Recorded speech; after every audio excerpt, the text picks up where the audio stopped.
Thank you. Thank you. My name's Butch Maslin. I'm alcoholic.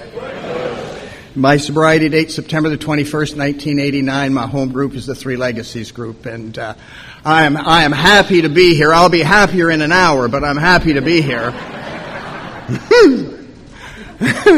I want to thank Liz for that beautiful, there she is, for that beautiful talk last night. Thank you very, very much. You touched my heart and soul, dear. And we're in for a great weekend once we get through this next hour. All uphill from there. I want to thank the committee for the opportunity and privilege of being here this weekend. I'm not saying that because it sounds nice or I need you to like me. I'm saying it because I mean it from the bottom of my heart. I'm a guy who considers it a privilege to be a member of Alcoholics Anonymous. I'm a guy who considers it a privilege to come here and be with you folks. So I want to thank you for that opportunity. I saw when Jimmy asked me about telling my story here, he put the love for the love of AA. The love of AA. Man, oh man, oh man. You know, I just got to talk for a couple minutes. I never really know where that's going to go. But somewhere.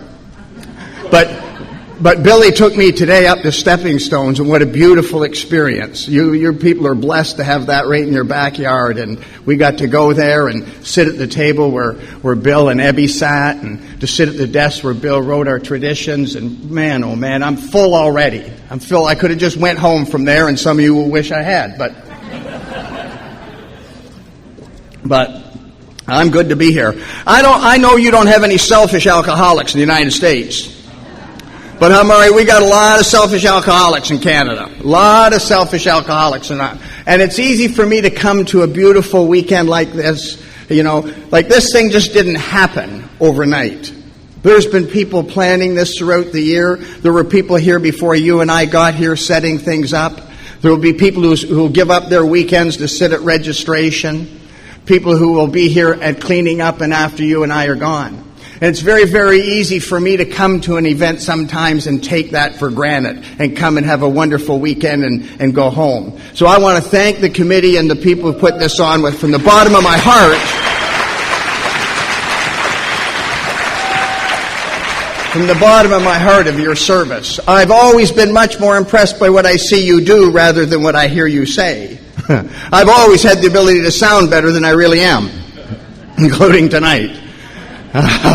So it is good to be here. My home group, as I said, the Three Legacy group, Alcoholics Anonymous. I'm a group guy. I believe in the home group. I believe that the home group is the heartbeat of AA. That's not podium banter. I believe that. I believe that home group should feel what it's called.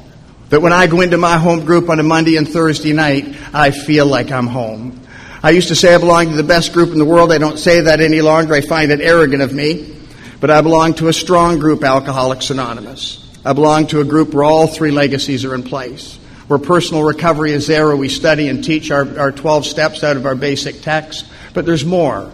We operate in unity and under the umbrella of our 12 traditions, where they're not just something that's stuck on the wall to be read once a week, where we study them and apply them as members of a group and group members of Alcoholics Anonymous. Belong to a group that believes in service, where it's not one or two individuals constantly doing everything, but we work together as a group to carry the message. We don't put on coffee and hope they come. We go get them. We go get them. We got committees go to our detox every Monday and Thursday and bring those people from the detox to our meeting. On Monday night, we have a book meeting, a tradition meeting, and a beginners meeting. I don't know about you, but I go to meetings, brand new people from a detox center there, and the chairman says, join a group and get a sponsor. Like they somehow know what that means. So we have that beginner's room so they can find out what it means to get a sponsor, how we get a sponsor, what it means to be a member of Alcoholics Anonymous. I belong to a group where there's enthusiasm. You're going to find this hard to believe tonight, but I'm an enthusiastic guy. I love enthusiasm. I love it when I walk into my home group and that energy's in that room. That laughter's in the room. That chatter's in the room. There's a buzz in the room. It's just like being in a bar. It's beautiful. Everybody talking, nobody listening. Nobody listening. Alcoholics are the most self-centered people in the world. You ever tried to talk to somebody after the meeting? 10 people walk up and say, I don't mean to interrupt. Oh, yes, you do. You come to our home group on a Monday or Thursday night, there'll be 6 or 8 people at that door to shake your hand when you walk in there, because I'm a guy that believes that's one of the single most important things that we can do as a home group. That when that new guy or that new gal walk through that door for their first meeting, an in-depth version of Step 4 doesn't mean a damn thing to them. But a warm handshake, welcome, get a cup of coffee and come in here and sit with us means a great, great deal. Great, great deal. So I believe strongly in that home group. I was 4 years old. And my mother's neighbor, he didn't know my ma too good, but he felt compelled to do this, I guess. He came to my mother's house, knocked on the door. My mom let him in. We had a little home there. They were standing in the doorway, and I was sitting over here in the living room. And the guy pointed over at me and looked at my mom and said, "I want you to know you're raising a juvenile delinquent."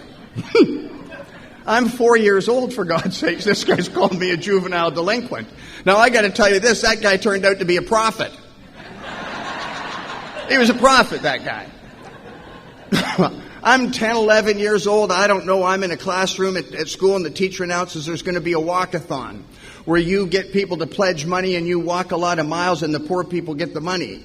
She said, "I want you to come up here and get a sheet to get your pledges on." Well, I sat at the back of the class where the smart kids sit, and I made a conscious decision from the time I got from the back of the class to the front of the class, I'm taking 2 sheets. One for the poor people, one for me. I figure if I'm walking, I'm getting some of the green. And that's how I was to go through the next 20 years of my life, lying, cheating, and stealing. Some sort of sense of entitlement. But I don't have to do a hard day's work for a good day's pay. I go out in that world and take what I want. And I'm an extreme example of self-will run riot, and I haven't even started doing serious drinking yet. I'm 25 years old, and by now my wife has thrown me out of our home. And I want to tell you that I loved her as much as I was capable of loving. As much as I was capable of loving. It's important that I say that to you. And I was just, Anyway. So I'm 25 years old. My wife has thrown me out of our home by then. I'm living on the streets. I'm living in stairwells of apartment buildings in downtown Toronto. I just went from building to building. I had a new address each night. And I'm out in the east end of Toronto one night and all jacked up and nowhere to go, as I said. And my wife and I owned a home, what we call the Beaches, down near the lakefront. And we had a screened-in porch and a couple wicker couches. And I thought, I'm going to slip in there and get a couple hours and get out before she wakes up. Well, I pass out. And I wake up to one of these. And I opened my eyes and looked, and there was that little gal that I loved. And she looked at me with disgust and pity. And she said, "Butch, you're a useless piece of scum, and you're never going to change. And if you cared anything about me, you get up and get out of here, and please don't ever come back because I can't stand to look at you." And I got up and I left there, and it was a hot, hot summer day, and I'm hungover, and I'm dirty, and I'm heartsick. And I walked down to what we call the boardwalk, down on the lakefront like you are here. And I was sitting down there on a park bench in that condition. And over where Cliff and Lori were sitting, there was a little boy sitting there, 5 or 6 years old, eating a popsicle. And I looked over at that little boy, and you know what I thought to myself? I wish I had a dime for a popsicle. The big shot, the dope dealer, everybody's friend, good old Butch, sitting on a park bench wishing he had a dime for a popsicle. Nobody in this world wanting anything more to do with me. And here was the thought that I had that moment, as clear as I'm thinking right now. I knew at that moment that that park bench, or somewhere like it, was where I was going to end up every single time, and I knew it beyond a shadow of a doubt. I was 25 years old. I came to Alcoholics Anonymous when I was 33. I had 8 more years on those streets. And I will not bore you tonight with a horror story because I don't believe it would serve any purpose. Because if you're alcoholic like me, you already know it never gets better. It always gets worse. And I had 8 more years on those streets. I came to Alcoholics Anonymous when I was 33, and I joined a group. And I got a sponsor. And I did the things you told me to do. Forget this suggested crap, the stuff you told me to do. You know where I was a number of years ago now? Huh? I was in Rome, Italy. Rome, Italy. Standing in the Sistine Chapel, looking at the paintings of Michelangelo from hundreds of years before, my wife standing beside me. And the tears started to roll down my cheeks. And I thought of that guy sitting on the park bench wishing he had a dime for a popsicle. Long way from that park bench to the Sistine Chapel in Rome. It is a long way from where you and I came from. Many of us here tonight, the dredges of society. Many of us here tonight, our own families didn't want us any longer. Yet here we sit tonight, this weekend, members of Alcoholics Anonymous and Al-Anon, living good, rich, full, productive lives.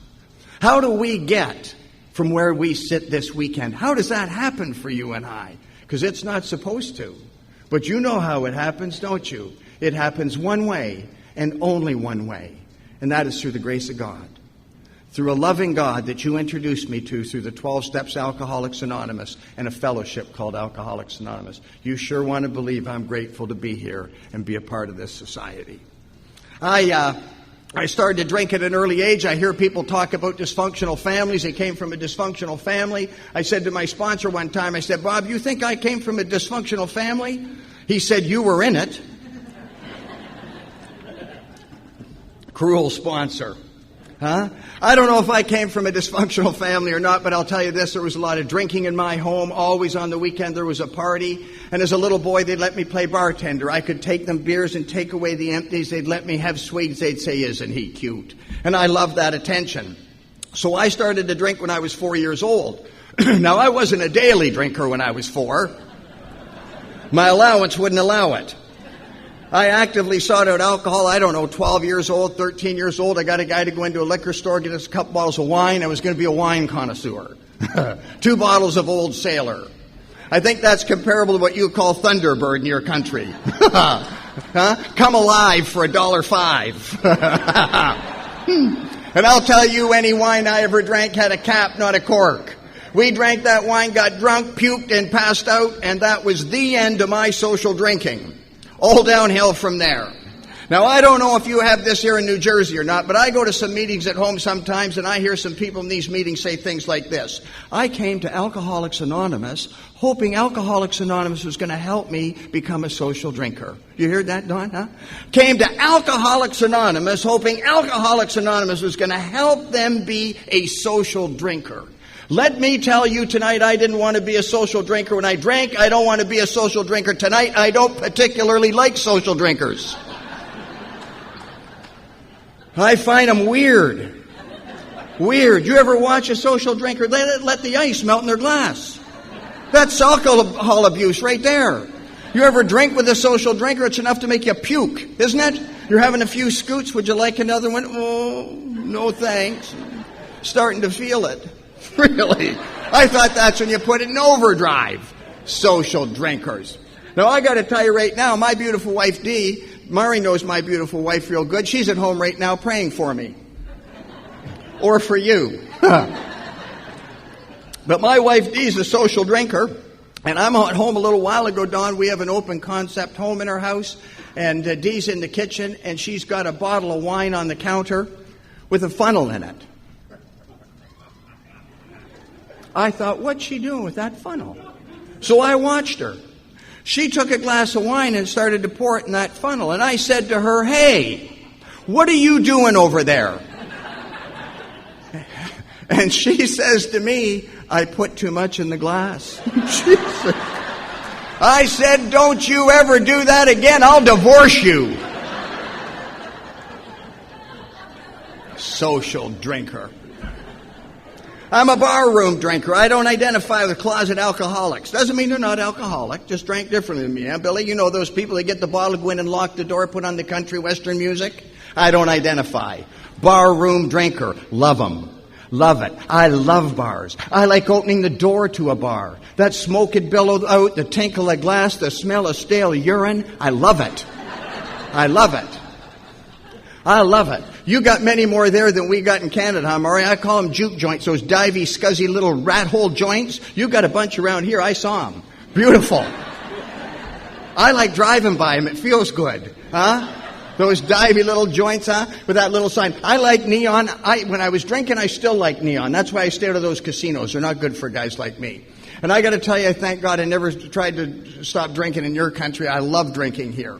I'm going to an AA thing a number of years ago in Pennsylvania. I decided to drive. My wife's coming with me. I'm driving down the main street of this little town, and all of a sudden I hammer on my brakes. I'm backing my car up, and my wife said to me, Butch, what are you doing? I said, I got to see this again. Guys, there it was. This divey, scuzzy little joint had a neon sign. Said, stop for one, stay till one. If I'd have been drinking, I'd have had that tattooed on me. It's an absolute work of art.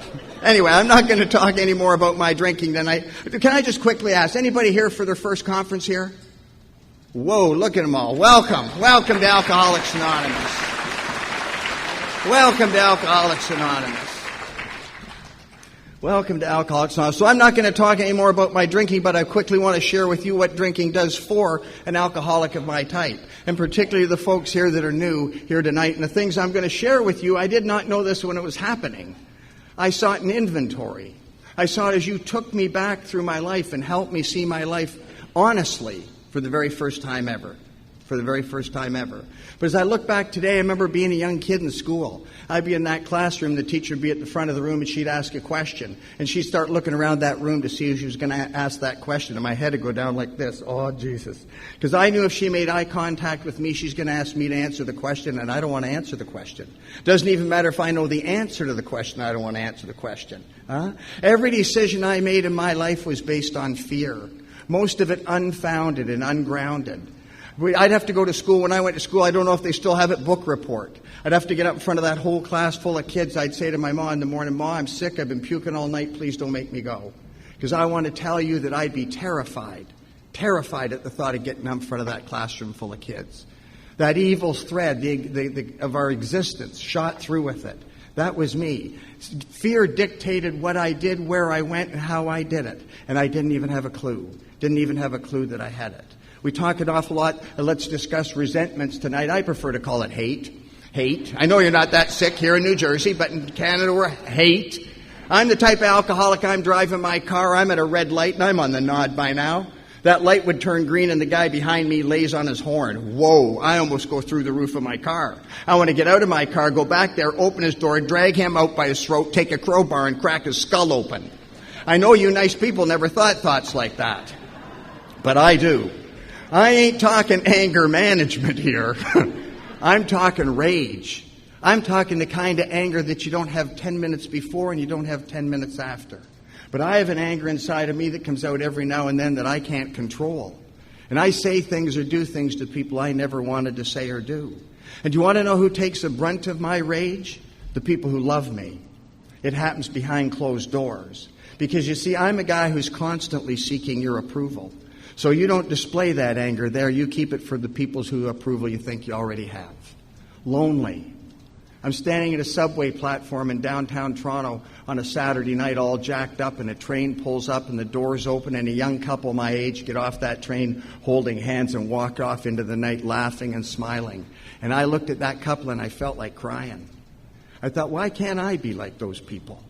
Why's all the trouble got to keep happening in my life time and time again? From as long as I can ever remember, I was restless, irritable, and discontented. If I was at this bar, I'd say, let's go to that bar. If I had this job, I should have that job. I had that wife, I should have that wife. Never quite right.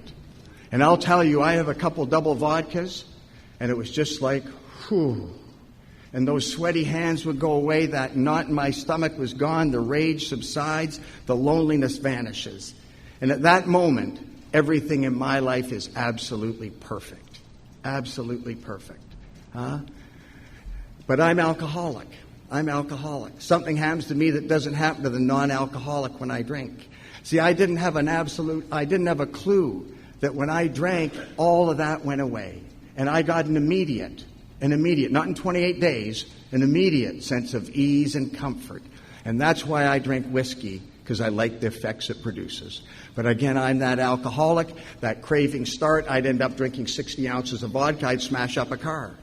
I go out after work for a few drinks. I go on for a 5-day bender. I don't go to work. I get fired from my job. I tell my wife I'm going out for a loaf of bread. I run into Cliff. I come home 3 months later. My wife's leaving. I'm out there drinking, partying, carrying on. I don't want to stop. I got no money, so I'm stealing yours. And now I go to jail. And what everybody focused in my life was crash cars, broken marriages, lost jobs, going to jails. We looked at drinking. We never looked at alcoholism. And people told me from the time I was 18 years old, if you just quit drinking and doing those drugs, you'd be okay. And there was times I wasn't drinking, and guess what? I wasn't okay. As a matter of fact, I'm crazier sober than I ever was when I drank. But all those well-meaning people could see was that when I drank, the trouble that followed. So naturally, they said, stop drinking. I'd like to just talk one last thing about our drinking. We talk about our drinking stories, and we have some laughs, and we have some fun. Our book tells us, tell them some funny stories. But I don't want to leave anybody here with the idea that it was just one great big party and a big good time. Because I'm the tornado roaring through the lives of others. There were broken hearts and damaged lives because of my drinking and my actions. On September the 21st, 1989, two men came to my mother's house practicing Alcoholics Anonymous in its purest form. Now that should tell you something right there, shouldn't it? My mother's house. Somewhere every 33-year-old self-respecting alcoholic should be is with Mummy. Two men came to my mother's house practicing Alcoholics Anonymous at its purest form. They made the effort to leave their homes that night.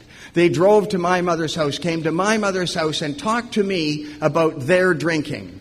They did not talk to me about my drinking. They did not tell me I shouldn't drink, I shouldn't drug, I should go to treatment. They didn't tell me nothing. Those two men talked to me about their drinking and what had happened in their lives since they came to something called Alcoholics Anonymous. Would I like to go to a meeting of Alcoholics Anonymous with them?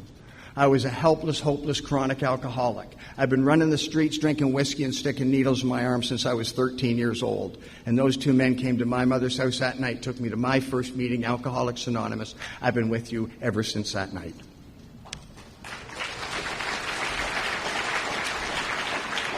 I don't know what to tell you about that, but I want to tell you this. I'm extremely grateful for that experience. Very grateful. Because that's not everybody's experience that comes to Alcoholics Anonymous. A lot of people come to Alcoholics Anonymous, return to drinking, and come back to AA. A lot of people come to Alcoholics Anonymous, return to drinking many times, and come back to AA. Some people come to Alcoholics Anonymous, return to drinking, and never come back to AA. But that was my experience, and I'm grateful for it. Another thing I'm very grateful for is I've loved coming to Alcoholics Anonymous, Cliff, from that very first meeting. That very first night. I went in that meeting, I felt something in that meeting when I left. I didn't know what it was that night. I know what it was tonight. It was hope. I left that meeting that night with a little bit of hope. And I hope there's some new folks here tonight and this weekend that you can leave here with some hope as well. I'm forever grateful for that. And I loved Alcoholics Anonymous. You talk about the love of Alcoholics Anonymous. Man, oh man. From day one, I've loved it here. From day one, I've loved it. I have a deep, deep love in my heart for the old-timers. Deep love. Men and women have been coming for 40 and 50 and 60 years who've made sacrifices and commitments to Alcoholics Anonymous so it'd be here for a guy like me and the new guy. I love them from the bottom of my heart. And if you are new to Alcoholics Anonymous, I would strongly urge you to get close to these men and women and learn from their experience, because we won't have them with us forever.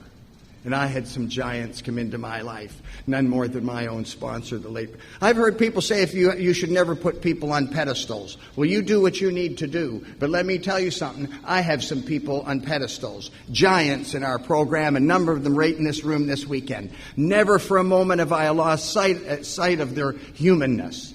The greatest gift my sponsor came to Alcoholics Anonymous on July the 17th, 1958. And was an active member of Alcoholics Anonymous until the day he died on June the 10th, 2004. And the greatest gift that old man ever gave me, it wasn't Maury knew my sponsor real good. The greatest gift that old man ever gave me, it wasn't some profound thing he pulled out of the book, some divine spiritual wisdom he laid on me. The greatest gift that old man ever gave me was he allowed me to see his warts. He allowed me to see him get afraid. He allowed me to see him get angry, allowed me to see him get selfish, allowed me to see him get lustful, allowed me to see all of him. Because if he hadn't, and you don't continue to, I'll never measure up. We are much more brothers and sisters in our defects than we are in our virtues, aren't we? And I had some wonderful people come into my life. I'm a believer in strong sponsorship, and I believe that without strong sponsorship, our chances of recovery are very, very limited. And so you started to take me through this process and help me have a look at this stuff. Incredible thing, incredible thing. You see, I don't know about any of you. When I got to Alcoholics Anonymous, I didn't have a clue what my problem was. Maybe you did, but I didn't have a clue. Now, I'd been told what my problem was. As a matter of fact, I've been told quite a bit what my problem was. My parents had told me what my problem was. I had 2 or 3 wives tell me what my problem was. A couple of judges had told me, and 2 or 3 psychiatrists. I'd heard my whole life, Butch, just quit drinking, you'll be okay. You were the first people that said to me, kid, drinking's not your problem. It's your solution. How I feel when I'm sober is my problem. You see, sober, I'm prone to misery and depression. Sober, I can't seem to control my emotional natures. Sober, I can't form true relationships with others. Sober, I can't seem to make a living or be of real use. Sober, I'm full of fear and unhappy. That's how I am sober. And that, my friends, is a spiritual malady.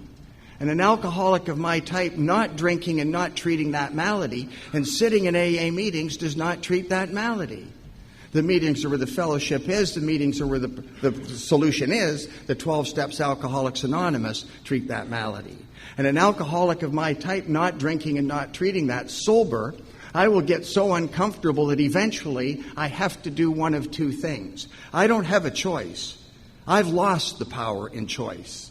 That's the difference between me and the guy that goes out and gets drunk every weekend and goes to work on Monday morning, as described in our book as a hard drinker. But I am an alcoholic.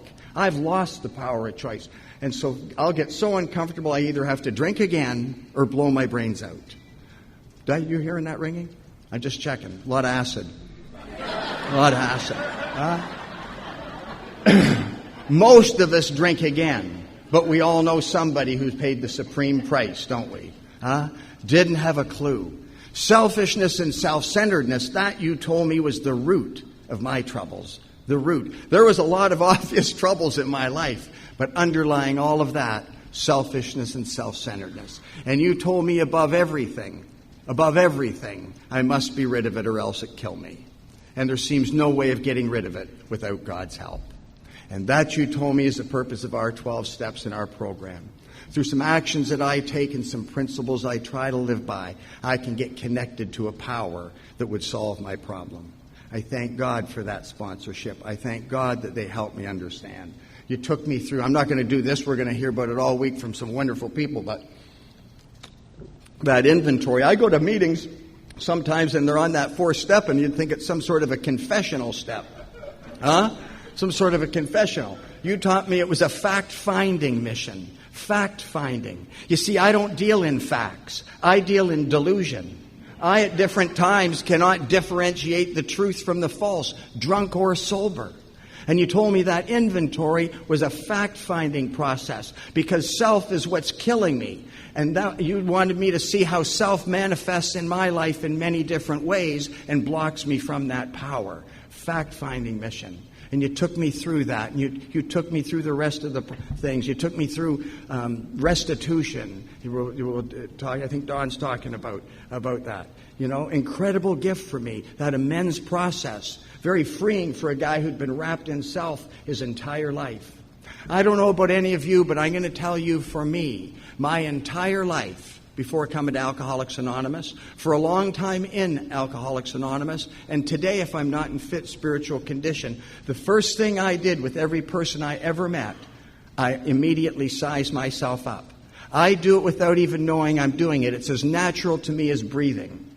And every single time, I was either less than or better than.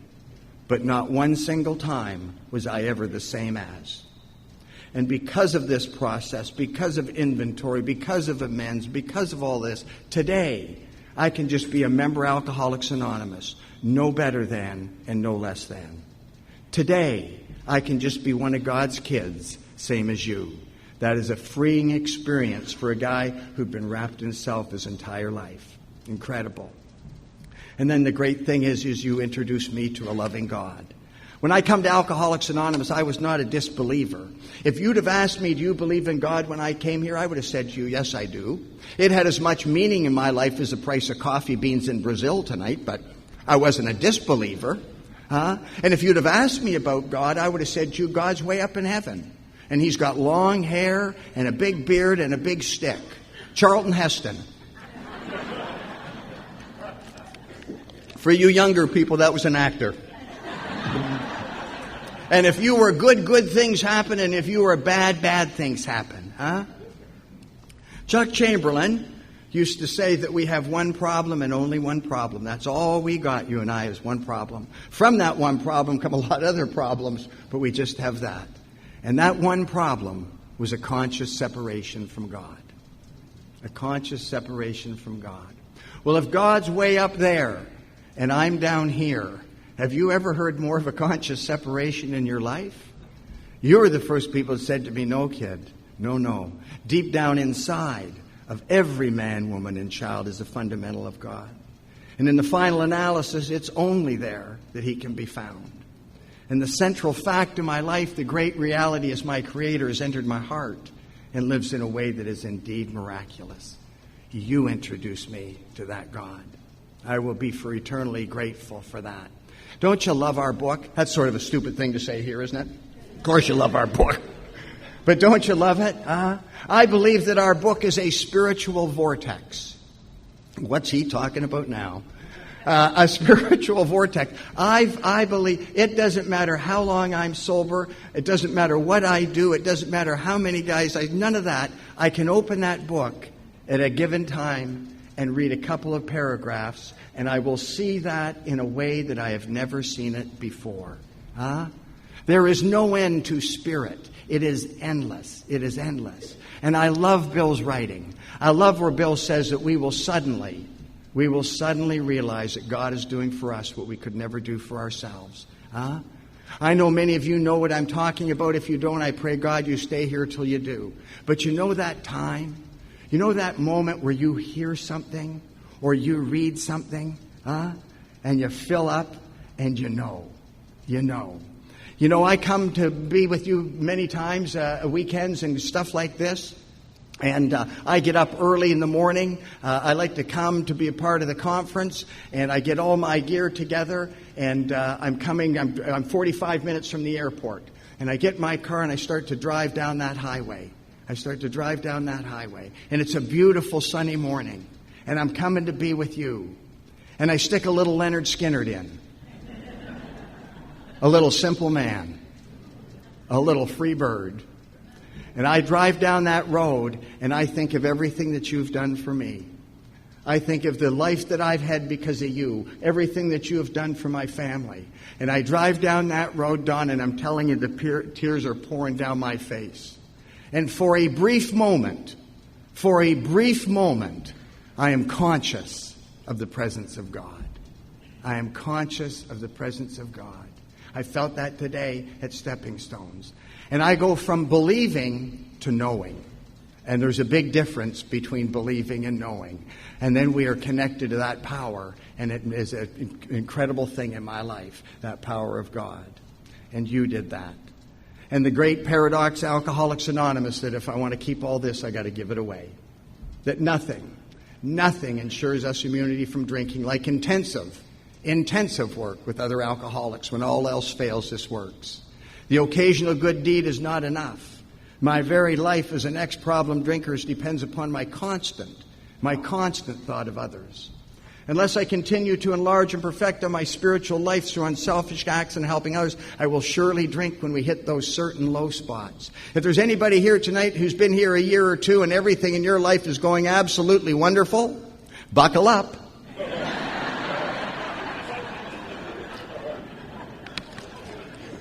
Buckle up. Because life will happen. Life will happen. And when it does, I better be connected to a power. Connected to that power.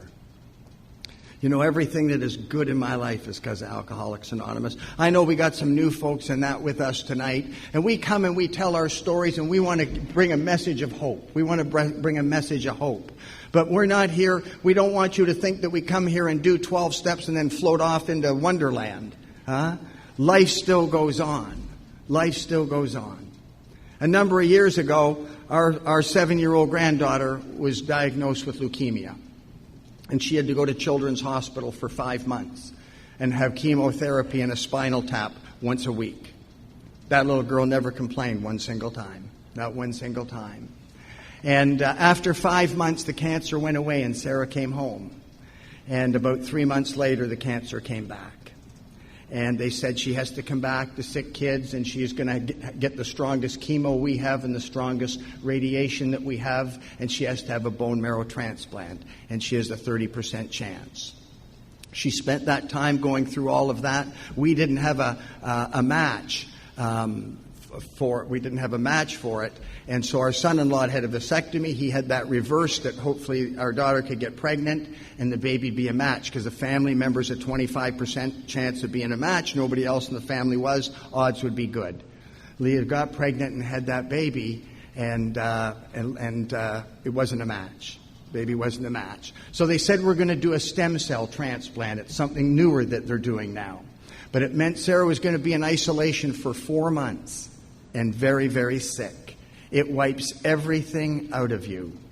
They did that stem cell transplant, and the doctors couldn't believe what they saw. They had never given a stem cell transplant with someone who'd just given birth. Now, I don't understand this, but something about giving the birth did something to that stem cell, and it worked miraculous. They were talking to children's kids all over North America, sick kids in St. Jude's and all those places.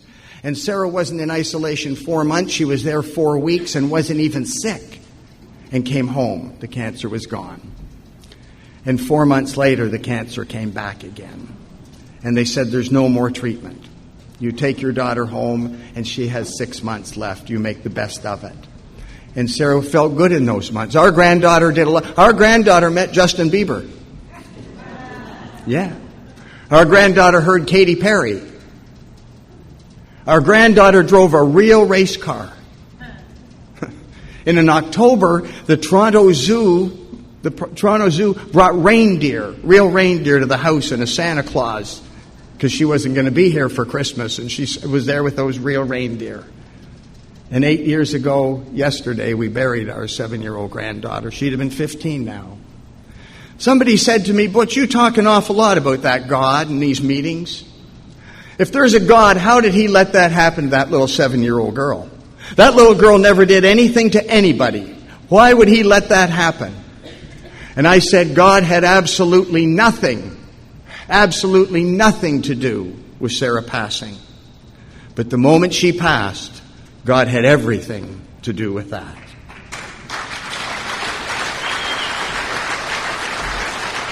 It talks in our book about we will lose our fear of today, tomorrow, and the hereafter. I have no idea what it looks like. I cannot define or comprehend it. But I believe that Sarah is in a place that is so beautiful, so incredible, you and I can't even imagine it. And maybe if there's somebody that's been ripped out of your life, I suggest that they're maybe right there with her. Huh? Right there with her. One last story. It talks in our book, make sure our relationship with him is right, and great events will come to pass for you and countless others. Huh? Oh, we've experienced that, haven't we? We experienced that this weekend. Great events right here. For the love of AA, right here. I went to a conference a number of years ago in Kelowna, British Columbia. And I went there. It was a little Roundup, a couple hundred people. And I talked there on Saturday night, and they were doing the countdown, Billy. But the room was a hall, and it was a little darker there. But I like being up there on Saturday when they do the countdown, because you can watch it all rather than trying to do this. I get a sore neck. But anyway, they did that countdown. They got all the way down to one day, and I couldn't clearly see, but I knew it was a young gal at the back of the hall stood up for one day, and the place went crazy. They lost their minds, and it was beautiful. And so the program was Friday, Saturday, Sunday. On Sunday, the program said, Joe, that there was going to be a breakfast and then a closing speaker. I had a morning flight out, and I knew I couldn't catch all the speaker, but I thought we could go for the breakfast, maybe catch a bit of it.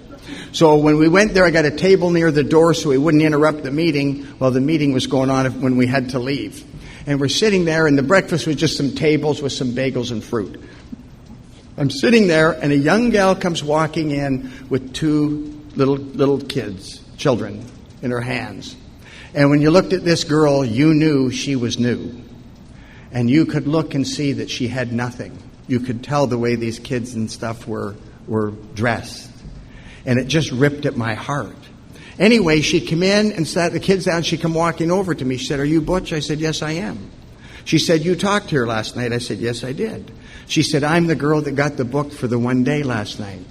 I said, "Well, congratulations." And I encouraged her to get a sponsor in a group, and she wanted to thank me. Some things I'd said maybe helped her. Anyway, she sat the kids down and she went to get them some fruit. And the thought came to my mind, this might be the only meal those kids eat today. And it just tore at my heart.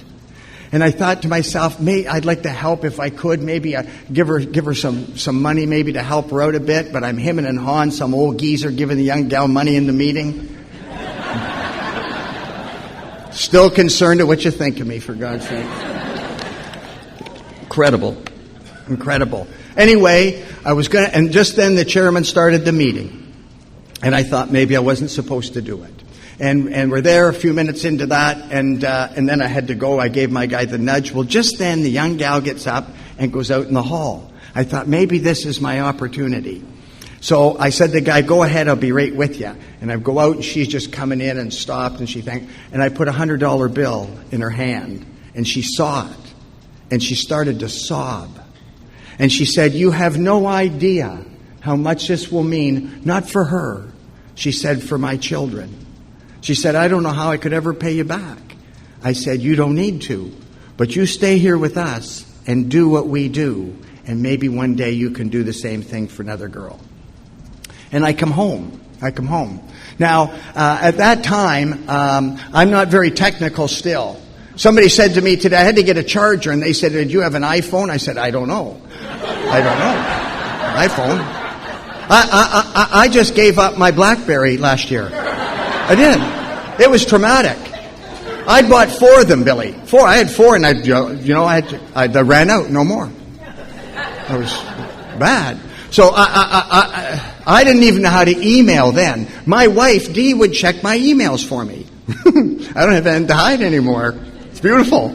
And so anyway, I'm home for a few days, and Dee says to me, "There's an email here for you." And she said, "I think you want to see this." And I go, and it's the gal.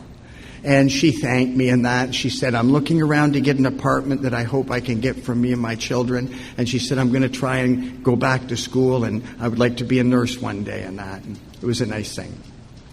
Sometime later, Dee says to me, "There's an email here for you I think you should see." I go, I see it, and it's an email from the young gal.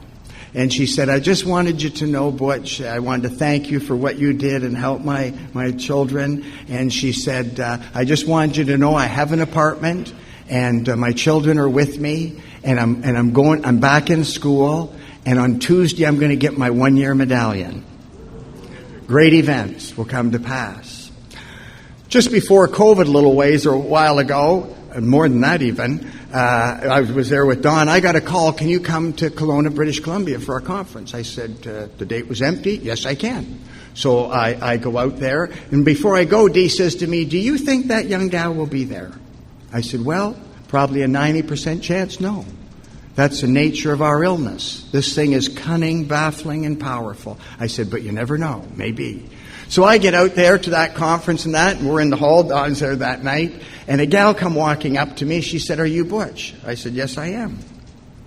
She said, you talked at this meeting 9 years ago, this conference 9 years ago." I said, "Well, I was saying to the guys it was a while ago. I didn't know." She said, 9 years. I said, 9 years it is. Now I remember. She said, "You were here 9 years ago and you spoke at this Roundup." I said, "Yes, I did." She said, "When you talked, there was a gal there for her first meeting." I said, "Yes, there was." She said, "And you gave that girl $100 to help her children." I said, "Yes, I did." She said, "Well, I want you to know I'm her sponsor. And she's sober 9 years. And she said she saw a flyer with your name on it, but she just had some surgery and couldn't come here. And she made me come from Calgary to here to hug you and thank you." Huh?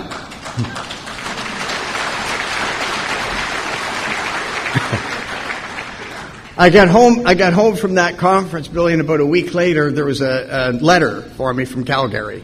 I thought, I know who this is.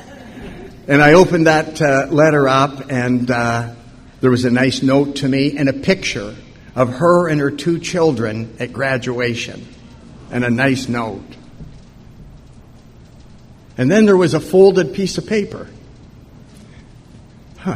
And I opened the paper, and there was a $100 bill with a note that said, Butch, I would never do anything to offend you, but I wanted to send you this $100 that maybe one day you can pass it on to another young gal like you did me. Make sure that your relationship with him is right, and great events will come to pass for you and countless others. Everything in my life that is good, anything that I am or ever hope to be, is because of Alcoholics Anonymous, because of men and women in rooms like this. If I lived to be 1,000 years old, Jimmy, I could never pay you back. I could never pay you back. And you want to know this kicker to this thing? You've never asked me to. You've merely suggested to me, although at times strongly, that I try to give a little bit back of what's so freely been given to me. Take a new guy to a couple meetings. Show him a little love and kindness, and maybe give him a hug and tell him he's going to be okay. I don't know how you feel about that, but it seems like a terribly small price for everything you've given me. Everything you've given me. You know, I don't know what's going to happen from here on in, and none of us do. None of us know for sure. Just because we get sober, become members of Alcoholics Anonymous and Al-Anon, life doesn't stop happening. People die, relationships end, businesses fail, people get sick, life goes on. But I'll tell you, every single morning for many years, first thing this morning and again tomorrow, I say to that loving God that you've introduced me to, I say, if you see fit, I sure would appreciate if you keep me in Alcoholics Anonymous. Because my dear friends, there is no place in this world I'd rather be than right here with you fine, fine people. Thank you, and God bless you.